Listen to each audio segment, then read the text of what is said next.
মেয়েকে স্কুল থেকে নিয়ে এসে তাড়াহুড়ো করে পার্লারে সেজে বিয়েবাড়ি গিয়ে যখন পৌঁছালাম, দাদার মেয়েকে দেখে আমি অভিভূত। অপূর্ব সুন্দর লাগছিল ওকে। চারিদিকে মায়াবী আলোয় এত সুন্দর সাজানো হয়েছে, আর নিজেকেও একটু দেখলাম কেমন সাজিয়েছে পার্লারে। भैया कितनी सुंदर लड़की है, क्या चेहरा है, क्या आंखें हैं। বরকে বরণ করব বলে বাইরে এসে বাজি দেখে আমার তো এরকম অবস্থা।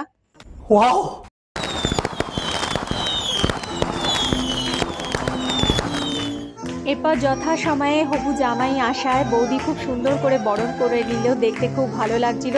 তাকে স্বাগত জানিয়ে আমরাও আনন্দে আবার মেতে উঠলাম।